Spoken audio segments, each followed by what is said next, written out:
Manoloana ny zavatra misy iainan'ny vahoaka malagasy amin'izao fotoana izao izay hitantsika eny anivon'ny tambazotra serasera sy eny amin'ny vakijery eny dia tsara ihany manao fampatsiahivana ny tokony fitondran-tena izany atao hoe mpiasan'ny fahasalamana. Mpiasan'ny fahasalamana na mpitsabo ianao na infirmiera na rasazy na miasa any anaty birao dia tokony manana ligne de conduite na tsipim-pitondran-tena izay tokony homendrika an'izany mpiasan'ny fahasalamana izany. Betsaka na mitarainy manomboka hatrany amin'ny CSB zany manomboka hatrany amin'ny hôpitaly ka hatrany amin'ny birao rehetrarehetra hidirana any anatiny any. Tadadio fa matoatsika niditra ho mpiasan'ny fahasalamana dia tokony hanana an'izay notion na empathie zay na hoe fahaizana mahatsapa ny zavatra iainan'ny olona. Rehefa misy ny marary dia mipetraka amin'ilay plasy ny olona tsaboina amin'izay tsika. Faharoan'izany tokony alemy fanahy-tsika tsirairay avy ao anatin'izay satria olona en détresse na olona mitady vonjy ny olona tonga any amintsika, tsisy olona ho any amin'ny dokotera pour le plaisir zany fa matoa izy makany aminao dia mila vonjy dia tokony manana an'izay compréhension zay antsika tsirairay avy. Zavatra hita nefa dia mibetsaka ny fitarainana ao anatin'izay ary misy raha moa tompon'andraikitra izay maneho fihetsika tsy voahevitra manoloana ny voina mahazo ny olona izay marary azy.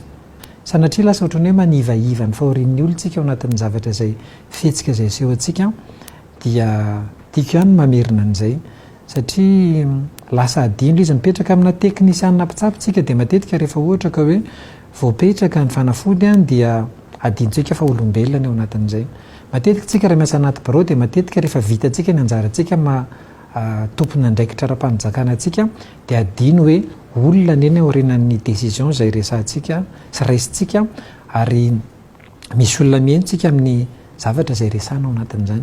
Io zany dia andray ny fanapahakevitra ministera manoloana andreny satria mizatra tsy mety, mizatra marary ny olona, mizatra marary ny vahoaka ny anatiny any ary tsy ekena intsony zany.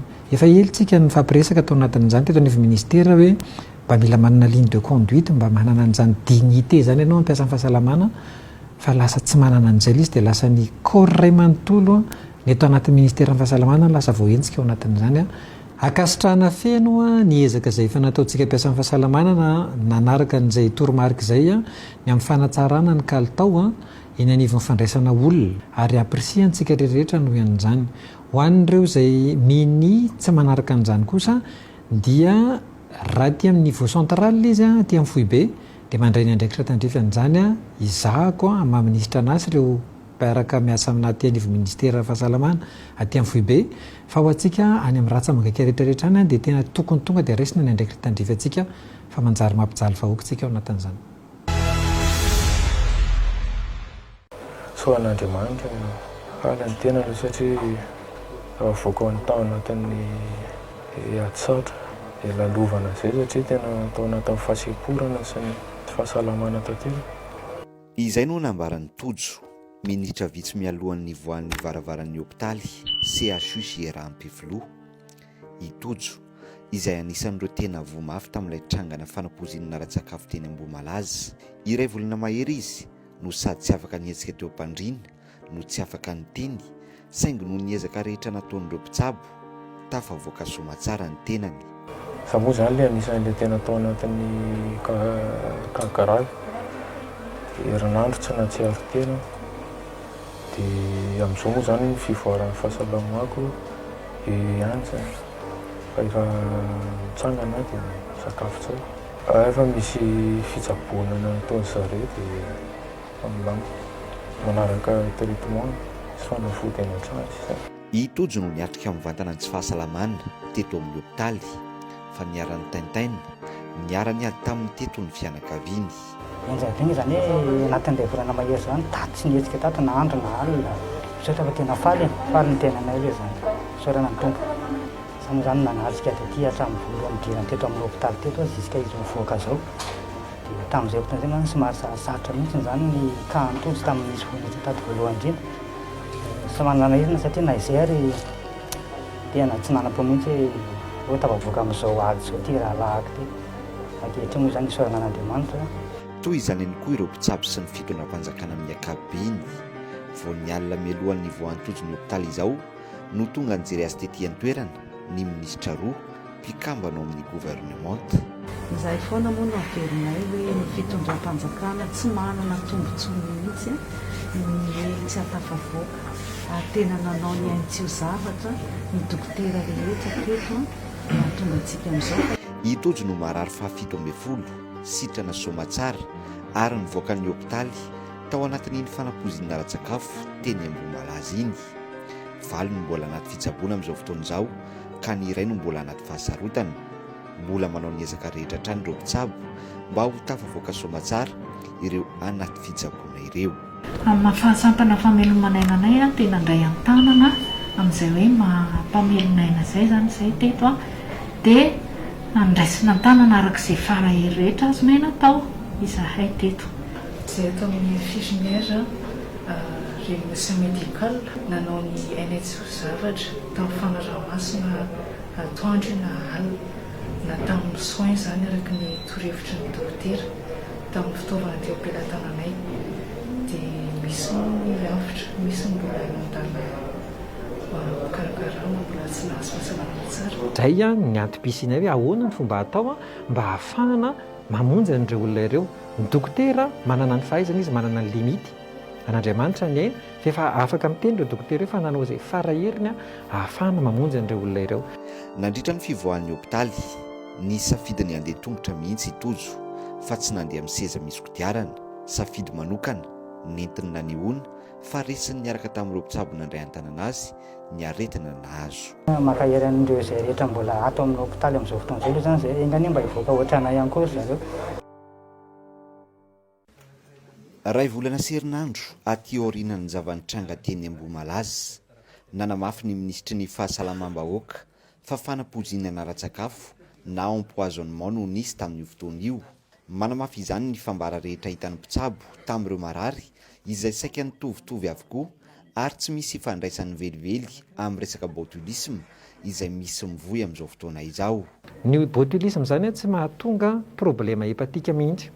Ireo olona ireo tamin'ny voaniditra mipotika amin'ny foana. Tsy manana problème rénal zany botulisme zany fa tonga dia niretsika ny ratany. Ireo olona ireo manana problème d'insuffisance rénale. Tsy misy problème tensionnel, tsy resaka problème cardiaque.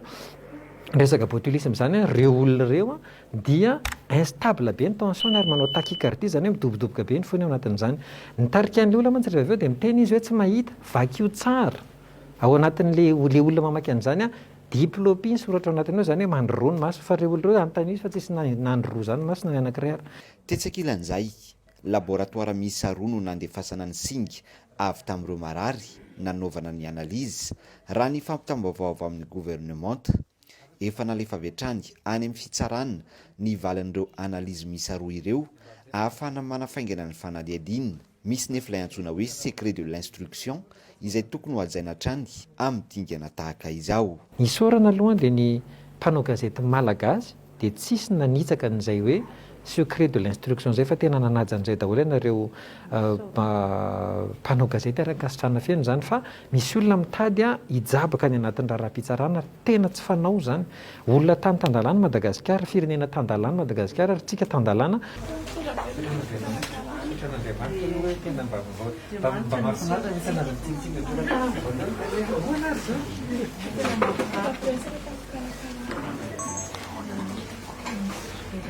Sabe miasa dia manao izay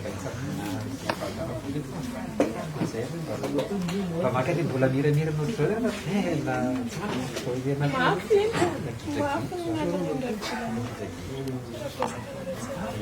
ankoatr'ireo mpitsabo mandray an-tanan'ireo marary mbola manaraka fitsaboana eto amin'ny CHUJR Ampefiloha, anisan'ny mandalo matetika mijery azy ireo eto ihany koa ny ministry ny fahasalamam-bahoaka ary tamin'ity alan'ny 7 Jolay ity niaraka tamin'ny ministry ny serasera sy ny kolotsaina izay sady mpitondra tenin'ny gouvernement izay nanamafy fa ataon'ny fitondram-panjakana lahara-pahamehana ny fandraisana an-tanana rehetra eto.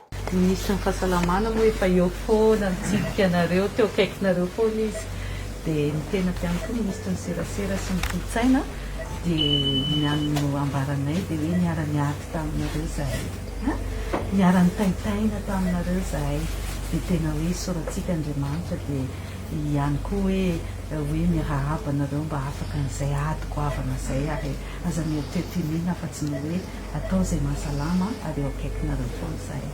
Izay zany tsara hoe tsapantsika rehetra fa ny marary anareo dia narary anay daholo koa. Ary tena niara ny ady taminareo fitondram-panjakana ary tsy manana mihitsy izahay hoe tombontsoa ny tsy hiaraka taminareo. Dia tena ndeha matofy loha tena isan'andro isan'andro dia manontany manahoana izay ohatran'ny raisiny tena hoe miainany mihitsy ny zavatra miainanareo. Ary izay no hoe isaorana antsika n'Andriamanitra dia mankahery antsika dia aravaina sahady. Maniasa tsara nareo. Efa nasaina rena le ronono daholo nareo no anatiny any tena mafapanta tsara tsirony. Ie, ohatrany soja. Iarahana tsara fotsiny toy dia amizay dia vetinareo dia masantsaka anatin'izay dia mifampiverina fianakaviana. Tamin'ny fotoana nandalovan'ireo minisitra roa ireo teto amin'ny CHUJR Ampefiloha izay efa tamin'ny 9 volana 7 Jolay tany ho any, miisa 9 ireo efa sitrana soamantsara ary efa nivoaka ny hopitaly, 7 kosa no mbola nanaraka fitsaboana ka ny iray no tao anatin'ny fahasarotana. Fanaotan'izay anankisivy izay ihany, anankivalo en principe izay fanatanjahana anazy renforcement musculaire sy rééducation no ataony dia afaka mody izy fa ilay anankiray izay no arahana maso akaikilitra izany. Mahakasika ny fanadihadiana, anisan'ny anokafana fanadihadiana ato Ivenoasina izay tompon'ny fety nisy ny fanampoizinana, eo ihany koa ny fianakaviany, efa nisy raha teo ny fitolina voaray mahakasika azy ireo.